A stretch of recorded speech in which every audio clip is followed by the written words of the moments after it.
일주일 동안 잘 지내셨습니까? 제가 어릴 때 어머니로부터 많이 들은 잔소리가 공부 좀 해라는 겁니다. 얼마나 공부를 안 했으면 어릴 때 공부 좀 하라는 소리를 많이 들었겠습니까? 근데 또 어머니가 무슨 이야기를 또 하셨냐면요. 제가 책상에 앉아 있으면 공부를 하는갑다 이렇게 생각을 하시는 겁니다. 그래서 공부하라는 그 잔소리를 듣기 싫어서 놀더라도 책상에 앉아서 놀자. 그래서 책상에 앉아서 어머니 눈을 피해서 공부하는 것처럼 오래 있었습니다. 어머니가 책상에 앉아 있으니까 다행이다 라고 이렇게 생각하시는 그 이유는 압니다. 그래도 책상에 앉아 있으면 책이라도 한 자 더 볼까 봐 그렇게 하신 것 같아요. 근데 제 입장에서는 책상에 아무리 오래 앉아 있어도 펼치지 않는 책에서 그 지식이 제 머릿속으로 들어오진 않습니다. 오래 앉아 있어도 공부를 해야지만이 책상에 앉아 있는 의미가 있는 겁니다. 제가 설교 전에 이 말씀을 왜 드리냐면요. 우리가 신앙생활 한다는 것, 이것은 교회에 출석하고 예수를 믿는 것, 우리 이렇게 정의를 합니다. 근데 하나님께서도 우리를 믿는 사람이라고 표현할 때, 하나님의 백성이라고 표현할 때 교회 잘 출석하고 예수님을 믿는다라고 이야기하고 그렇게 하는 것을 보고 우리를 내 백성이다, 나의 자녀다 라고 이렇게 생각하실까? 한번 생각해 보시기 바랍니다. 우리가 성경을 읽어보면 분명히 교회 출석 잘하고 종교란에다가 기독교 이렇게 적는다고 해서 하나님께서 하나님의 자녀라고 생각하시지는 않는다는 겁니다. 하나님께서 우리를 하나님의 백성, 예수 그리스도의 제자, 하나님의 자녀라고 생각하시는 그 이유는 하나님의 말씀대로 실천하는 삶을 살아갈 때 우리를 하나님의 자녀라고 이야기하시는 겁니다. 그렇다고 한다면 우리가 이 땅에서 하나님의 말씀대로 살아가는 것이 무엇인가? 옛날에 나이 드신 장로님들이 기도하실 때 그런 이야기를 합니다. 예배당에 의자만 대피다가 돌아가지 않고 이런 표현을 씁니다. 우리가 여기에 그냥 앉아만 있다고 해서 내가 하나님 앞에 해야 될 도리를 다 했다라고 이렇게 생각하는 것이 아니라 앉아 있더라도 마음속에는 무엇을 해야 하는지를 제대로 알고 깨닫고 그렇게 돌아가는 것이 우리에게는 의미가 있다는 겁니다. 그래서 우리가 하나님의 말씀대로 살아간다는 것은 하나님의 일을 하는 것인데 하나님의 일이라는 것은 교회 일이 아니라 하나님께서 요구하시는 일입니다. 하나님께서 요구하시는 일은 과연 무엇인가? 성경에 보면 많은 사람들이 하나님께서 요구하시는 그 일들을 위해서 부르심을 받았습니다. 그 부르심을 받은 사람들 중에 대표적인 사람이 모세입니다. 하나님께서 모세를 부르셔가지고 모세야, 내가 너를 애굽의 노예로 있는 이 이스라엘 백성들을 탈출을 시켜서 내가 약속하는 그 가나안 땅으로 내가 보내려고 한다. 근데 지도자가 필요하다. 그 지도자를 내가 모세 너를 지정했으니까 너가 그 일을 좀 감당해야 되겠다라고 모세를 부르십니다. 그 부르신 하나님의 일을 위해서 모세를 부르실 때에 모세가 어떻게 반응합니까? 출애굽기 4장 10절에 보면 오 주여, 나는 본래 말을 잘하지 못하는 자니이다. 주께서 주의 종에게 명령하신 후에도 역시 그러하니 나는 입이 뻣뻣하고 혀가 둔한 자니이다. 이건 모세의 겸손이 아닙니다. 실제 모세가 그렇습니다. 모세가 자기 자신을 너무나도 잘 알기 때문에 어떻게 내가 40년의 이 바로의 지배하에 있는 이스라엘 백성 200만이나 되는 이 이스라엘 백성들을 어떻게 내가 인도할 수 있는 지도자가 될 수 있단 말인가? 어떻게 내가 이 말을 잘 못함에도 불구하고 바로 왕 앞에 서서 논리적으로 대결을 해서 설득을 해서 이 이스라엘 백성들을 그 노예 치하에서 데리고 나올 수 있단 말인가? 나는 전혀 못한다. 모세의 반응이었습니다. 또 한 사람은 예레미야 선지자입니다. 예레미야 선지자에게 하나님께서 부르십니다. 내가 남유다 백성들에게 심판을 선포해야 되겠다. 그래서 그 심판의 말씀을 선포하기 위해서 예레미야 너가 남유다 백성들 가운데 내 말을 선포해야 되겠다라고 이야기할 때 예레미야 선지자가 이렇게 이야기합니다.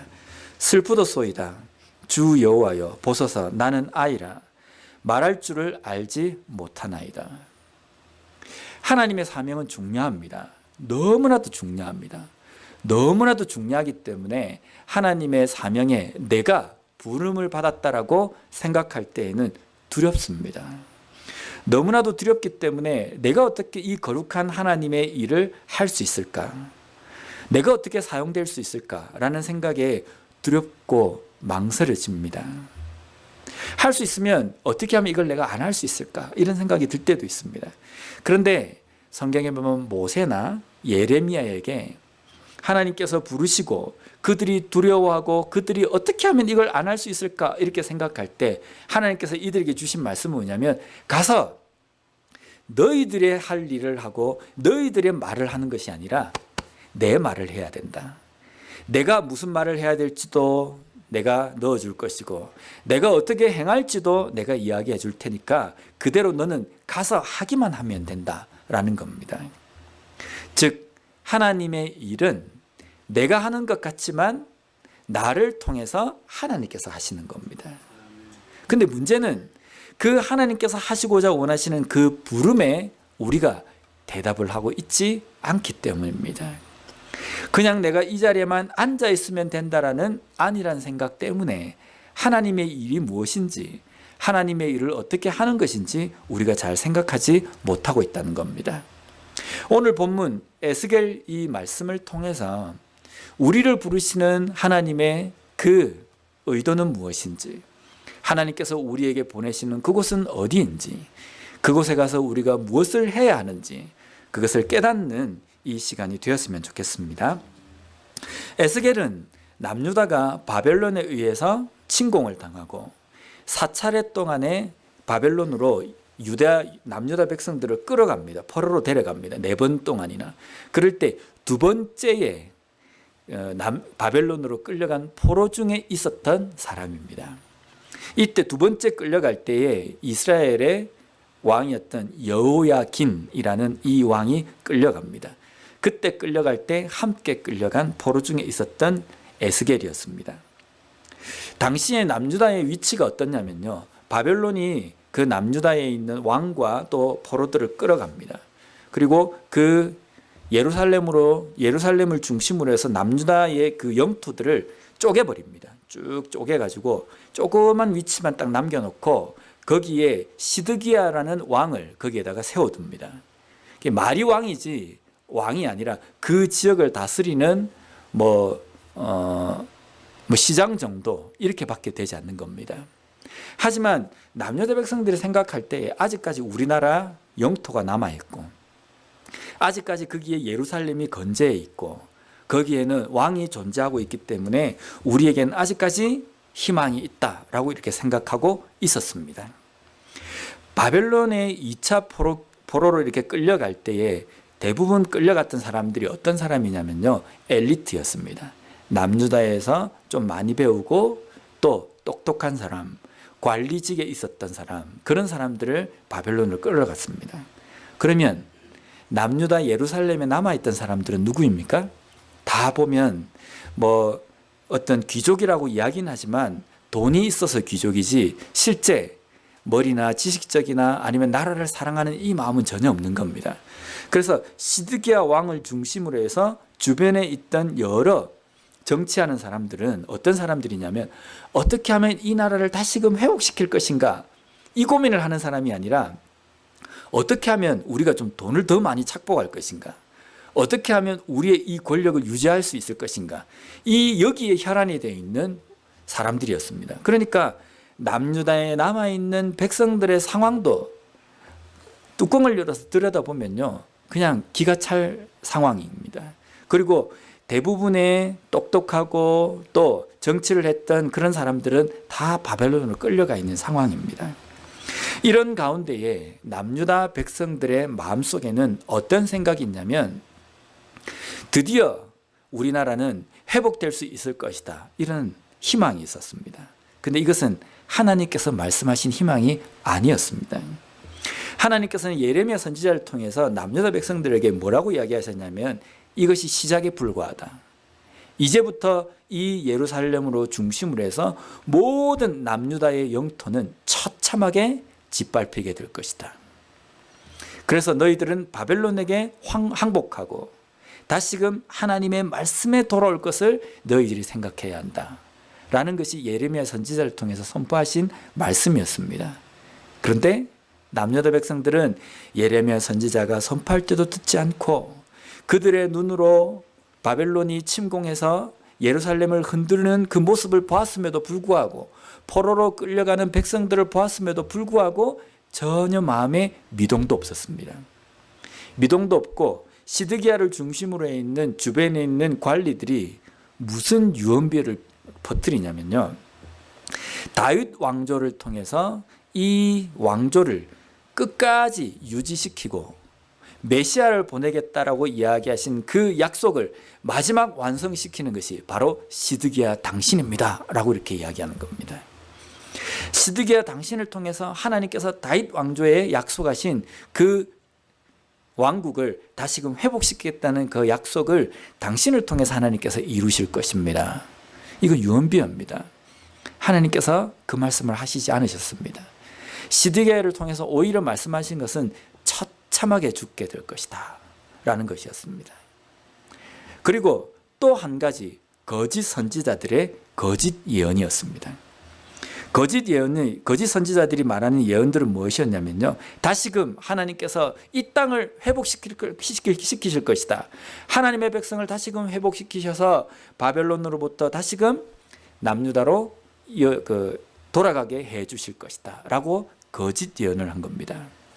물론 그 회복도 하나님께서 예레미야 선지자를 통해서 말씀하셨지만요.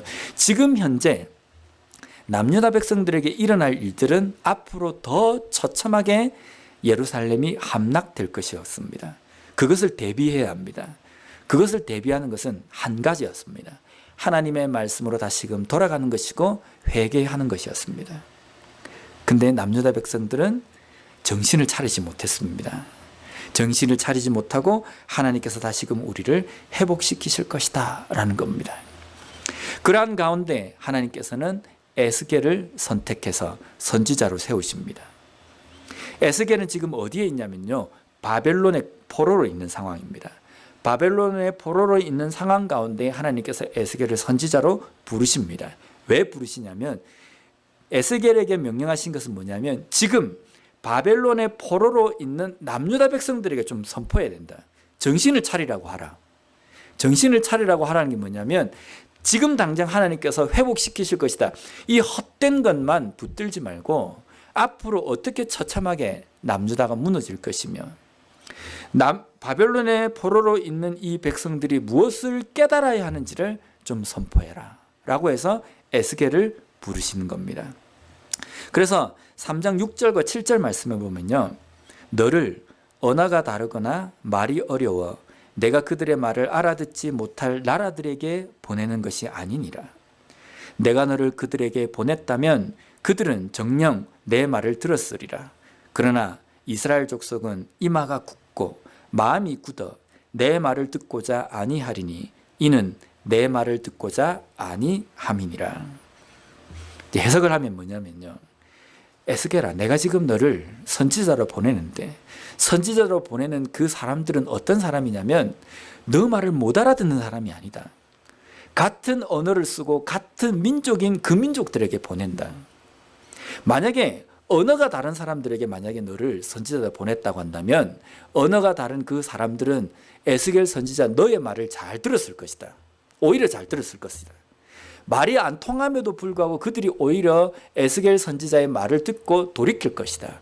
그런데 너를 보내는 그 민족은 너의 그 민족이다.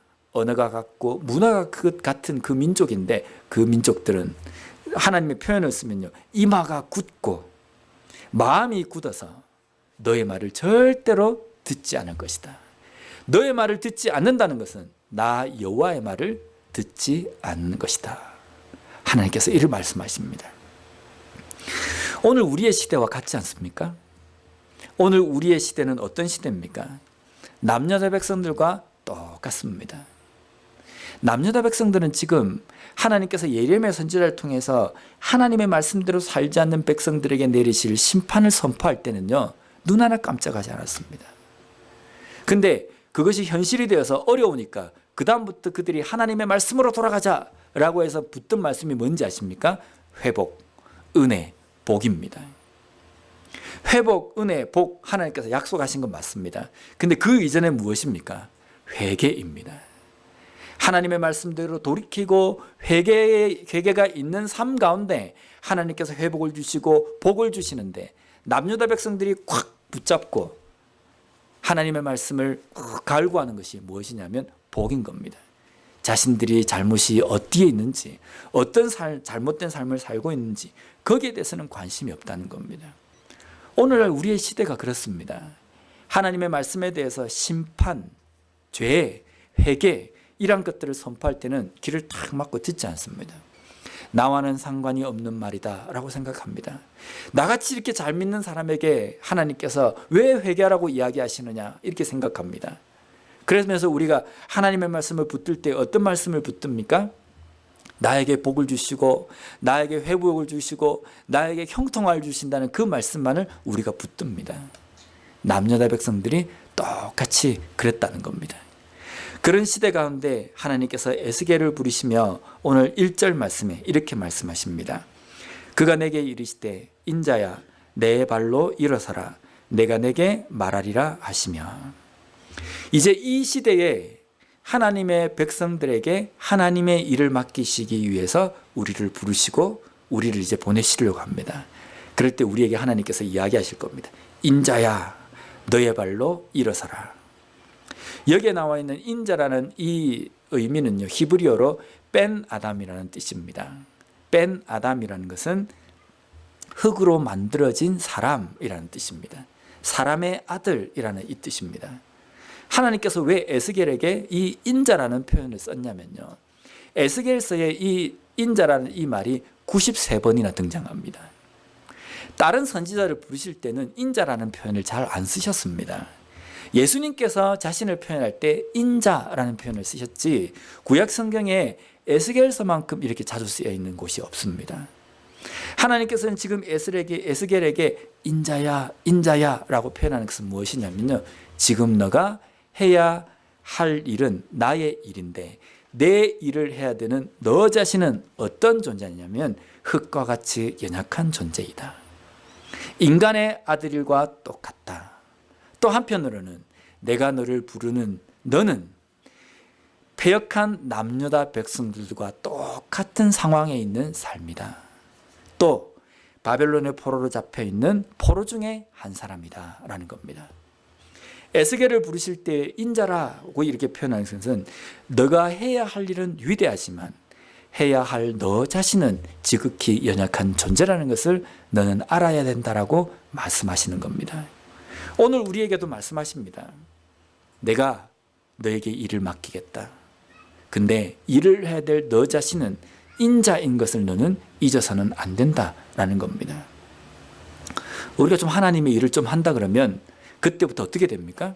콧대가 높아지고 어깨에 힘이 들어갑니다. 뭐 하나 직분 맡겨지면요, 그때부터 사람이 변해져 버려요. 이전에는 그렇게 봉사도 열심히 하고 이전에는 그렇게 사람이 겸손하다가 어떤 직분만 딱 맡겨지면 그때부터 사람이 돌변합니다. 전도사 때는 그렇게 겸손하게 사역하다가 목사 한 수만 딱 되면요, 그때부터 세상이 자기 것인 것처럼 아주 권위적으로 되어버리는 사람이 있습니다. 이 앞에 있는 저가 그런지는 잘 모르겠지만요, 우리가 하나님 앞에 어떤 상황에 있든지 하나님의 일을 한다는 것은요, 우리가 대단한 게 아닙니다. 우리는 말 그대로 흙에서 만들어진 연약한 존재입니다. 연약한 존재인데 그런 존재인 우리에게 하나님의 위대한 일을 맡기셨기 때문에 우리가 위대한 것처럼 보이는 것이지 우리 자체가 위대한 존재가 아니라는 겁니다. 그래서 우리는 이것을 절대로 잊으면 안 됩니다. 있는 순간 우리가 있는 사람을 잘 보지 않습니까? 목격하지 않습니까? 어떻게 저 사람은 저렇게 교만해져 있는가? 그 사람처럼 되는 겁니다. 우리는 항상 우리가 어떤 일을 맡겨졌든지 하나님 앞에서는 인자, 하나님 앞에서는 연약한 존재라는 것을 우리는 절대로 잊지 않고 겸손함을 우리가 유지하는 그런 삶이 되었으면 좋겠습니다. 인자야, 너의 발로 일어서라. 이 말 뜻은요, 하나님의 말씀을 듣기 위해서 우리가 해야 할 일은 일어서야 되는 겁니다. 일어서면 그 다음부터 일은 하나님께서 능력을 주십니다. 근데 우리는 가만히 앉아서 나로 하여금 일어서게 해주십시오 이렇게 기도합니다. 근데 에스겔에게 명령합니다. 너의 발로 일어서라. 네 발로 일어서라는 겁니다. 왜냐하면 네 발로 일어서서 나의 부름에 응할 때에 내가 너에게 능력을 주며 너에게 소명을 주겠다라고 말씀하시는 겁니다. 이렇게 세우신 에스겔에게 하나님께서 지금 이제 너가 가야 될 그곳이 어떤 곳인지를, 에스겔이 가야 될 곳이 어떤 곳인지를 이야기를 해주십니다. 3절과 4절 말씀입니다. 내게 이르시되 인자야, 내가 너를 이스라엘 자손 곧 패역한 백성 나를 배반하는 자에게 보내노라. 그들과 그 조상들이 내게 범죄하여 오늘까지 이르렀나니 이 자손은 얼굴이 뻔뻔하고 마음이 굳은 자니라. 내가 너를 그들에게 보내노니 너는 그들에게 이르기를 주 여호와의 말씀이 이러하시다 하라.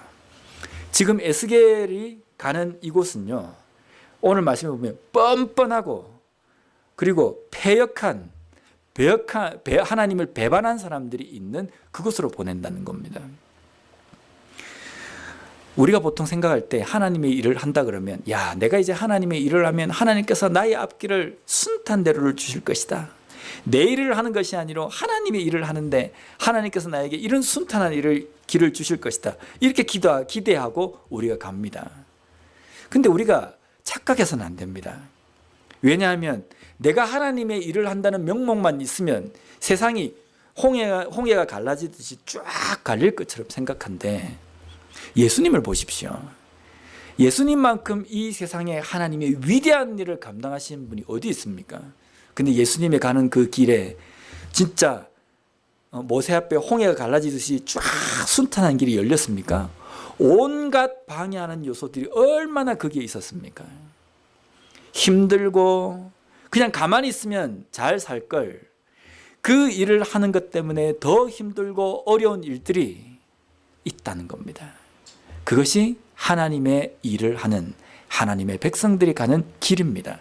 각오해야 합니다. 하나님이 우리로 하여금 우리를 보내시는 이 세상은요, 우리가 복음을 증거하기 위해서 나아가기 때문에 우리에게 박수를 치며 환영하는 그 땅이 아니라 어쩌면 우리를 더 막아서고 우리를 더 괴롭히고 우리를 더 힘들게 만드는 그러한 것들이 우리의 삶에 기다린다는 겁니다. 이 말까지만 하면 도무지 우리가 하나님의 일을 할 수 있는 용기가 서지 않지 않습니까? 근데 더 심한 말이 있습니다. 6절 말씀해 보면요, 인자야, 너는 비록 가시와 찔레와 함께 있으며 전갈 가운데에 거주할지라도. 여기 보면 가시, 찔레, 전갈, 이 말은 무슨 뜻이냐면요, 너가 나의 일을 하면 옆에 있는 너의 백성들이, 너의 동족들이 어떻게 할 거냐면 너를 찌를 것이다, 힘들게 할 것이다, 괴롭힐 것이다 라는 겁니다. 그래서 마태복음 8복에 보면 마지막 보면 의를 위하여서 핍박받은 자 복이 있나니, 하나님의 의를 전하고 하나님의 말씀을 전하는 사람에게 하나님께서 순탄한 길을 주시겠다고 약속하지 않습니다. 핍박이 있을 것이다 라는 겁니다. 그런데 에스겔에게 이야기합니다. 그런 일이 있다 할지라도 그들을 두려워하지 말고 그들의 말을 두려워하지 말지어다. 그들은 패악한 족속이라도 그 말을 두려워하지 말며 그 얼굴을 무서워하지 말지어다. 여기 보면 두려워하지 말라, 무서워하지 말라라는 말을 계속 반복하십니다. 왜 그렇습니까? 우리 눈에는 두려울 수밖에 없는 상황들이 이제부터 나에게 닥칠 것이라는 겁니다. 하지만 두려워하지 말라는 겁니다. 무서워하지 말라는 겁니다. 왜 그렇습니까? 하나님이 함께 하시기 때문입니다. 하나님의 일을 위해서 하나님의 일을 가지고 찔레와 같은 전갈과 같은 사람들이 득실득실하는 곳에 갈다 할지라도 너를 위협하고 너를 힘들게 만드는 그 요소들 앞에서 두려워하지 말라.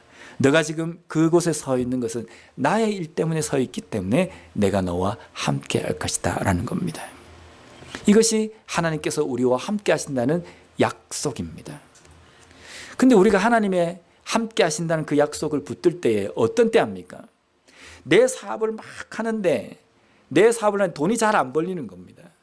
주변에 있는 사람들이 도무지 나에게 뭔가 그게 안 돼, 이득이 안 되는 겁니다. 그럴 때 외롭고 고독하고 이럴 때 하나님께서 나와 함께 하신다 이렇게 생각하는 겁니다. 근데 성경에는 그것 때문에 하나님께서 함께 하신다고 약속하신 것이 아니라 하나님의 길을 걸어가고 하나님의 일을 하는 사람에게 불과 같은 어려움과 물과 같은 그러한 험난함이 있다 할지라도 전갈과 같이 가시와 같이 옆에 있는 사람들이 너를 괴롭힌다 할지라도 하나님의 일을 위해서 걸어가는 하나님의 백성들의 삶 속에는 하나님께서 함께 하시겠다고 약속하시는 겁니다. 그러면 하나님이 함께 하시는 약속을 우리가 경험하려면 어떻게 해야 됩니까? 전갈 속으로 들어가야 되는 겁니다. 가시 속으로 찔레 속으로 들어가야 되는 겁니다. 이마가 굳고 마음이 굳은 그 백성들 가운데에 하나님의 말씀을 가지고 들어가야지만이 하나님이 함께 하시는 그 은혜를 경험할 수 있는 겁니다. 이걸 하지 않으면 하나님이 함께 하시는 약속을 전혀 경험할 수 없고 의를 위하여서 핍박받은 자에게 주시는 하나님의 그 복도 우리가 기대할 수 없다는 겁니다. 다음으로 우리에게 있어야 될 것은 우리의 마음 가운데 하나님께서 주시는 열정입니다. 5절 말씀입니다. 그들은 패악한 족속이라 그들이 듣든지 아니 듣든지 그들 가운데에 선지자가 있음을 알지니라. 히브리어에 선지자라는 뜻은 나비라는 뜻입니다. 나비야 나비야 이리 날라 오너라 할 때 그 나비입니다. 나비가 선지자라는 뜻인데요. 이 선지자라는 나비라는 이 명사는 어디에서 파생이 되었냐면 대언자 그리고 뭔가 말하지 않으면 견딜 수 없는 그 상황에서 선포하는 사람이라는 거기에서 파생된 것이 나비라는 단어입니다. 그러면 하나님의 선지자라는 이 뜻은 내가 말하지 않으면 안 되는 그 상황 가운데서 이게 입에서 확 하고 터뜨려져 나오는 그 상황을 이야기합니다.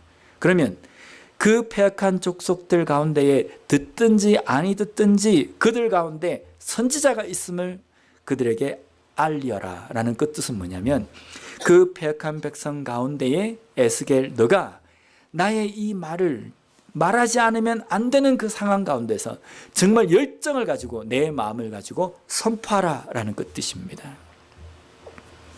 우리가 예레미야 20장 9절 말씀에 보면 예레미야가 이렇게 고백합니다. 내가 다시는 여호와를 선포하지 아니하며 그의 이름으로 말하지 아니하리라 하면 나의 마음이 불붙는 것 같아서 골수에 사무치니 답답하여 견딜 수 없나이다. 예레미야가 내가 다시는 하나님의 말씀을 선포하지 않겠습니다. 왜냐하면요 말해도 듣지 않으니까요.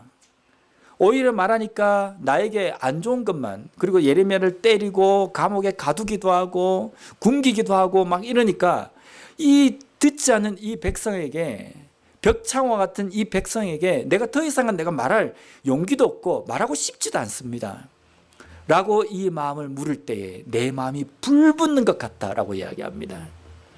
내가 다시는 하나님의 이름으로 내가 말하지 않는다라고 할 때 내 마음이 불붙는 것 같아서 골수에 사무치니 답답하여 견딜 수 없습니다. 그래서 이 마음을 먹었다가도 다시 또 돌아서면 선포하게 되고 말하게 되고 이것이 하나님의 말씀을 전하는 하나님의 백성들의 마음과 열정이 되어야 된다는 겁니다. 사도 바울이 그랬고 선지자들이 그랬습니다. 그냥 가만히 있으면 되는데 말하지 않으면 견딜 수 없는 그 마음. 혹시 우리에게도 그런 마음이 있습니까? 내가 이렇게 말하지 않으면 정말 내가 안 되겠다. 불편해서 안 되겠다. 이게 내 억울함을 이야기할 때 그렇게 생각되지 않습니까? 내가 좀 억울하고 다른 사람에게 오해받을 때에는 밤에 잠을 못 잡니다. 오늘 저녁이라도 전화를 해가지고 쏟아붓고 싶고 퍼붓고 싶고 어떻게 해명을 하고 싶은 마음이 들지 않습니까? 근데 그것이 내 억울함일 때는 참고 용서할 수 있어야 됩니다. 오히려 하나님의 말씀, 하나님의 뜻을 전할 때에는요, 입이 근질거려서 마음이 너무 답답하고 이게 터질 것 같아서 못 견디는 그런 마음이 우리의 마음 가운데 있어야 된다는 겁니다. 다시 7절에서 이 5절의 말씀을 다시 반복을 합니다. 오늘 인용하는 성경 구절이 너무 많습니다. 어제 저희 아들이 이걸 준비를 하면 제가 이걸 제 아들 보고 하라 그러거든요. 하면서 오늘 왜 이래 말씀이 많냐고 막 그러더라고요. 저도 보면서 말씀이 너무 많은 것 같아요. 옛날엔 제가 안 이랬습니다. 근데 갈수록 많아지는 이유는 제 말에 자신이 없기 때문입니다. 제가 하는 말에 자신이 없고 하나님의 말씀을 하나님 말씀으로 증명하고 이야기를 해야 되기 때문에 자꾸 거기에서 끌어오는 것 같아요. 7절에서 5절 말씀을 반복합니다. 그들은 심히 패역한 자라. 그들이 듣든지 아니 듣든지 너는 내 말로 구할지어다. 그 사람들이 들을까 안 들을까, 이거는 말하는 우리들에게 고려 생각의 그러한 상황이 아닙니다. 내가 하나님의 말씀을 전하면 저 사람이 돌아올까 안 돌아올까, 이건 우리가 생각할 문제가 아닙니다. 그건 누가 하십니까? 하나님께서 하시는 겁니다. 그들에게 돌이킬 수 있는 그 마음을 주셔가지고 하나님의 말씀에 반응하도록 만드는 것은 하나님께서 하시는 일이고, 우리는요, 외치라는 겁니다. 외치기만 하라는 겁니다. 외치기만 할 때에 하나님께서 나머지 일들은 하나님께서 책임지시고 알아서 하신다는 겁니다. 그러면 이제 우리가 하나님의 말씀을 외치기 위해서 열정도 있고 하나님께서 우리에게 함께 하시겠다는 약속도 주셨습니다. 그러면 우리가 나가서 외쳐야 될 것은 무엇입니까? 가끔 가다가 우리가 전도를 할 때 보면 상대방을 놓고 하나님의 말씀을 이야기할 때 그 사람이 잘 안 들으면 우리가 어떻게 합니까? 설득을 하려고 그럽니다. 자꾸만. 이 사람을 어떻게 해서 뭔가 좀 설득을 해서 교회를 데리고 나올까, 이 생각을 하거든요. 그 마음을 품는 순간 우리의 입에서 무슨 말이 나오냐면요, 복음과 말씀이 나오는 것이 아니라 사람의 말이 나옵니다. 왜 하나님께서 아담이 선악과를 따먹을 줄 알면서 왜 선악과를 만들어 놓고 아담 보고 따먹지 말라고 그랬느냐? 나는 그런 하나님 난 못 믿겠다. 그러면 우리가 어떻게 합니까? 그 선악과는 말이에요, 내 생각을 이야기하기 시작합니다. 선악과 왜 하나님께서 만드셨습니까? 모릅니다. 성경에 나와 있지 않기 때문에요. 근데 그 사람을 설득하고 왜 선악과를 만들었는지 뭔가 좋게 설명하려고 하다 보면 내 말이 나오고 복음이 아닌, 말씀이 아닌 것이 나오게 돼버리는 겁니다. 그 상황에서는요, 나도 모르는 것은 저도 잘 모릅니다. 하지만 선악과가 중요한 것이 아니라 예수님께서 우리의 죄를 위해서 죽어주셨다는 겁니다. 그 죽어주신 그 예수님을 믿을 때 우리는 구원받게 된다는 겁니다. 복음만 전하시면 됩니다. 그 사람이 딴지를 걸면 거기서 그냥 멈추면 됩니다. 왜? 내가 선포한 그것으로 끝이 나고 그 다음 문제는 하나님께서 하실 일이기 때문입니다. 그러면 우리가 외쳐야 될 것은 한 가지밖에 없습니다. 말씀, 하나님의 뜻입니다. 8절 말씀입니다. 너 인자야, 내가 내게 이르는 말을 듣고 그 패역한 족속같이 패역하지 말고 내 입을 벌리고 내가 내게 주는 것을 먹으라 하시기로. 에스겔에게 이야기합니다. 내가 너에게 지금 먹여준다. 먹여주는 그것을 너가 그 패역한 족속에 이야기하라. 먹은 너는 그 패역한 족속들처럼 패역하지 말고 구별된 삶 가운데 거해야 한다. 이거 중요합니다. 하나님의 말씀을 우리가 받았다라는 것은요, 그 말씀을 받고 우리가 먼저 하나님의 말씀에 깨달아야 전할 수 있는 겁니다.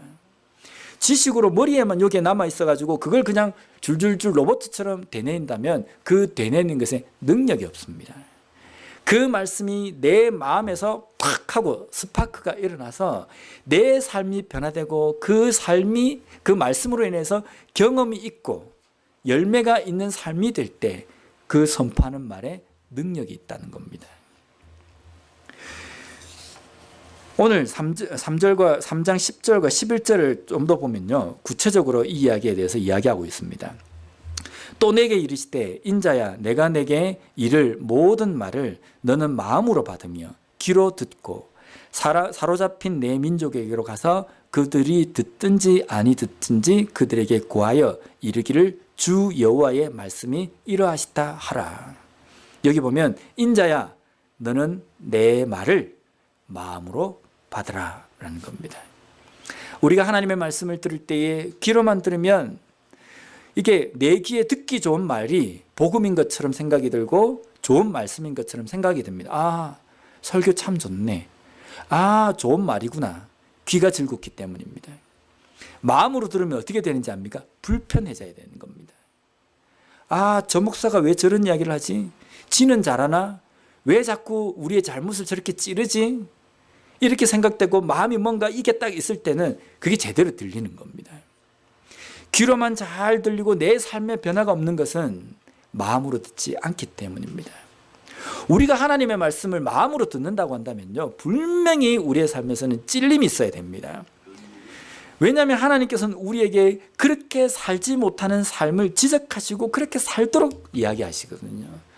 우리가 하나님의 말씀에 100% 완벽하게 우리가 지키고 살고 있다고 한다면 찔림이 없는 게 당연합니다. 그런데 우리는 불완전한 존재이기 때문에 하나님의 말씀을 들을 때 안 찔릴 수가 없는 겁니다. 근데 내가 말씀을 보더라도, 설교를 듣는 데에도, 성경을 읽는 데에도 전혀 찔리고 있지 않다고 한다면 이걸로 듣기 때문입니다. 눈으로만 보기 때문입니다.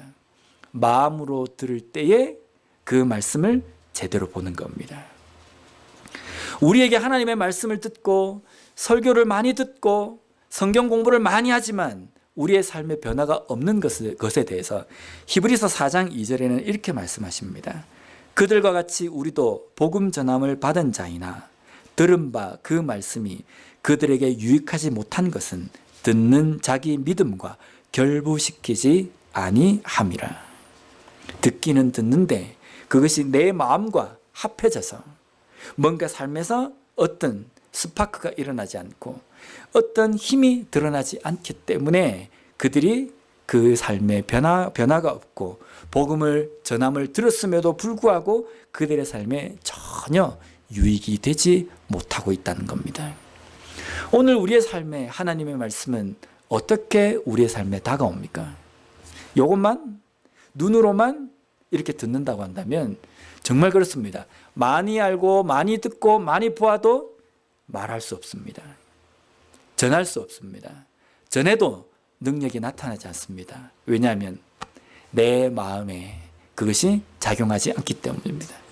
나도 못 깨닫는 것을, 나도 은혜 못 받은 말씀을 누구에게 전합니까?